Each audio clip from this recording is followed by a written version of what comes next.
So the question is, are the preborn innocent human beings like all of us standing here today?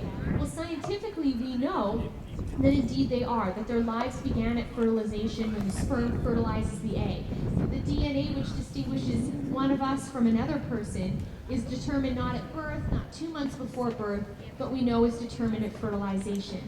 We also know that if you have human parents, that at fertilization you're dealing with human offspring. So we know that we must be dealing with something whose own genetic information is established, something that's human, also something that's alive, because of the scientific principle that living things come from other living things. And finally, we know that even though the sperm and the egg are human and alive, they're human parts. And once the sperm fertilizes the egg, what comes into existence is a human whole, an individual which has everything she needs within herself to move to the next more mature stage of human development. So you put a sperm by itself in the uterus, and it's not going to grow through the stages of human development.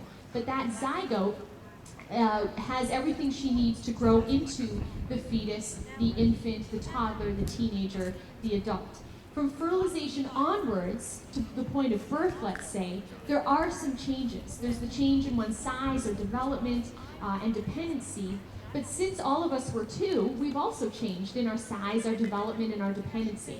And if we wouldn't allow someone to kill a 5-year-old because he or she can't think and reason to the level we can, because she's smaller than we are, if we wouldn't kill the 5-year-old, neither should we kill the preborn child just because she can't think or reason to the level we can, or because she's smaller than we are, or because she needs her parents in a way that we don't necessarily need our parents. So since we know scientifically we're dealing with a human being, the question is, does any circumstance ever justify taking the life of this human being? So that's really the discussion that we want to have on this college campus today, as we do on many college campuses where we take this exhibit, is a question of what circumstances would ever justify having an abortion. So I don't know if anyone out there wants to propose one, whether you think it's a circumstance yourself, or you've heard other people say, in situation X, abortion is justified. If you'd like to at least know how we would respond to that, I'd be happy to address that. So my colleague Jojo here has got his hand in the air, he's got our microphones. If you have a circumstance that you've heard that some people would say justifies abortion and you want to hear how we would respond to that, please go ahead. We've got one here.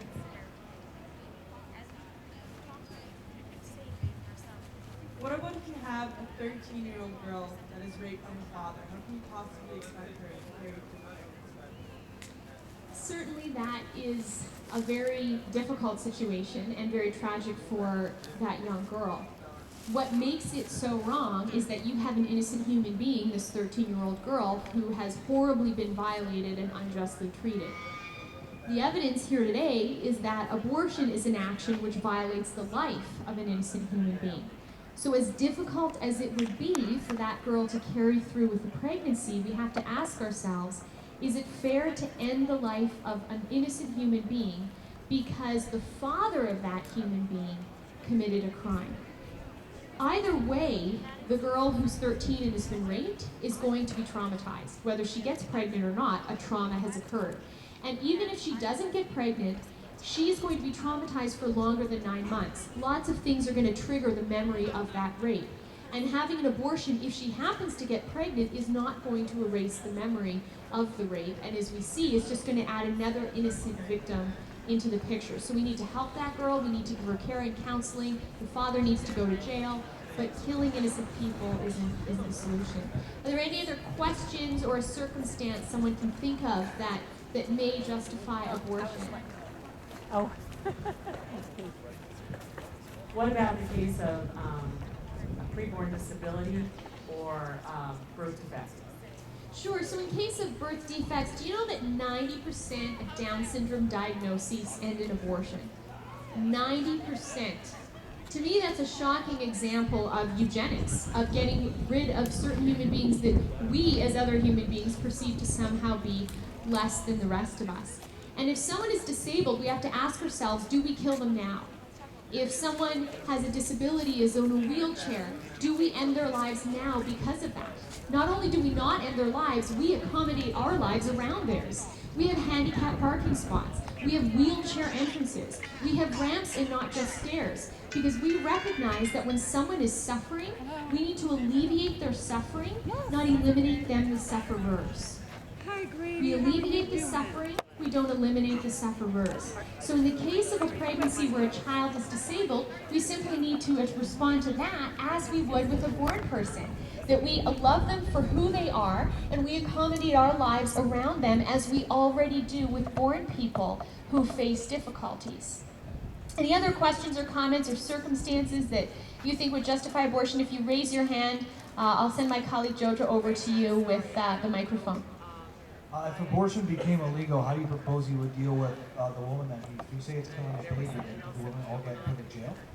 That's a good question. In terms of abortion becoming illegal, I would say the likelihood of public policy changing on abortion is increased when public opinion changes on abortion, because the goal of any politician is to get elected and re-elected, which means a politician's willingness to be outspoken against abortion and put forward laws to try to stop abortion would be dependent on whether the voters support him. And currently, a majority of Americans support abortion in the first 3 months of pregnancy when 90% of abortions occur. So this image here of this 10-week aborted child, 90% of abortions happen around this age, and a majority of Americans think that's okay.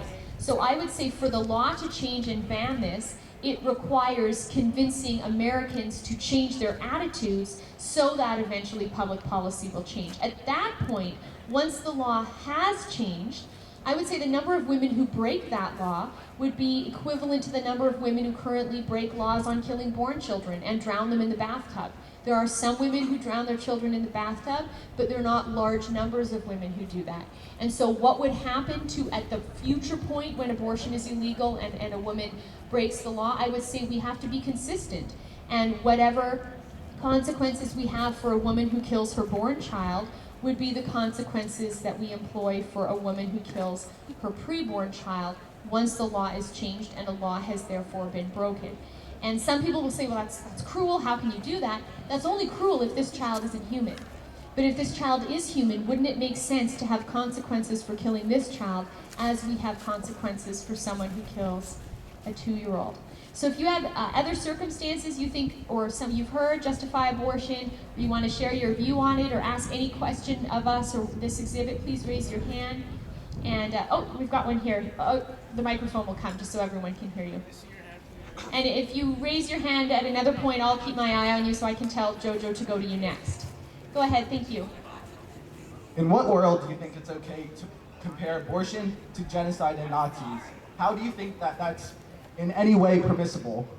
I think that's a fair question. If you don't mind, if I can ask you a question back. If we were to remove the abortion image from here and have no abortion imagery, and just call this the Historical Genocide Awareness Project, where we were looking at injustices of history, and we had the lynchings next to the Holocaust, would you think that is reasonable?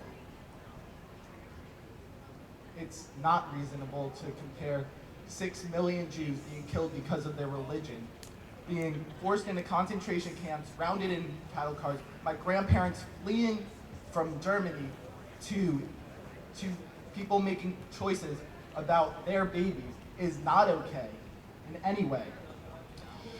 The reason why I asked if we removed the abortion photos, if it would be legitimate to compare, let's just say, these first 2 squares, is to get across what I think I'm hearing you say, which is that you're concerned about the killing of innocent human beings, namely 6 million Jews and 5 million others who were killed in the Holocaust.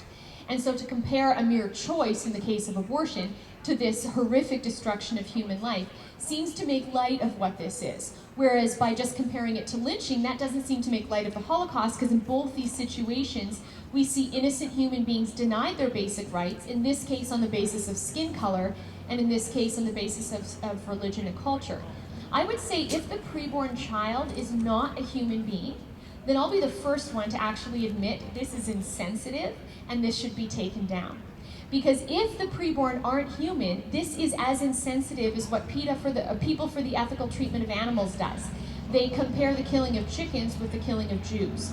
And I would say that's appalling, because chickens aren't people. And therefore, rather than bringing chickens up to the level of Jews, what PETA's campaign does is bring Jews down to the level of animals. And that's insulting.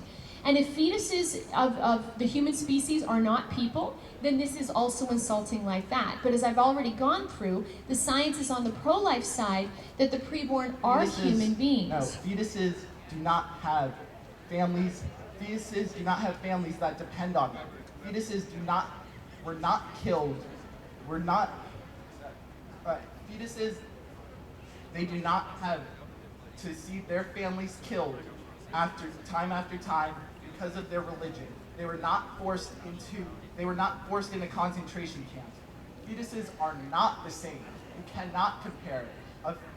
A fetus does not have the same effect on people as people being killed because of their religion. It is not the same, and it is insensitive, and to compare it to something that you think is stupid in the first place is just ridiculous. Well, I do hear what you're saying in terms of fetuses not being the same and this not being the same, and I'd actually agree with you that they're not. That these are not identical situations. What I'd say is that they're comparable situations. And every comparison, if I could just finish my point, please. Every comparison has both similarities and differences. And I will admit that there are differences between abortion, lynching, and the Holocaust. But the similarity is that you have innocent human beings in each of these three situations who at the time they were killed were legally denied their personhood status. They were deemed to be subhuman, different from the rest of society. Based on what? Well, in the time of the Holocaust, they were denied personhood status on the basis of religion and culture. Here in America, denial of personhood status based on skin color. Now in America, denial of personhood status based on age. Once you have achieved the age of 9 months post-fertilization, you are protected under the law. So whereas one human being is denied their right to live based on their religion or culture, another human being is denied her right to live based on her age. People will say, well, they can't think, they're not sentient, they depend on their mother's bodies, and that's true, but only because of how old they are. When you're that age, you need your mom's body. When you're that age, you aren't sentient to the level that we are sentient. But if it's wrong to deny someone their right to live based on something they can't control, namely their culture or their skin color, why is it okay to deny someone in this situation their right to live, again because of something they can't control, their age? So any other questions or comments if you have a follow-up one, or if someone else has a question? One more thing. Sure. That is, to say that they're denying them the right is completely different from saying that it is similar to genocide, and it is similar to mass killings, and it is similar to what people went through to the Holocaust. And for you to put up these pictures comparing it to them, that is demeaning to everyone who went through the Holocaust, everyone who lost someone who they loved. It is offensive to me, and it demeans real genocides and real problems everywhere. When I was at the Holocaust Memorial Museum in Washington, D.C. a few years ago, after, one point I'll just make, Jojo, there's another question for next time. After I went through the first 3 floors of the building, at the end of the Holocaust Memorial Museum's exhibits, they have a whole section dedicated to present-day genocide. They have information about the Rwandan genocide, about Cambodia, and Bosnia, and everything else. And in that exhibit, they recognize what we're doing here, and that is that we need to learn from the past. That what we must condemn what happened in the past, we also must see how it bears similarities in the present so that we can stop repeating injustices.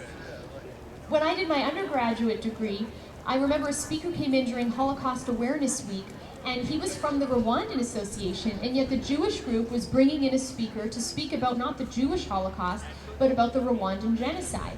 And that speaker said, when we say never again, we don't just mean never my people. He said, we mean never again for all people, for all of humanity.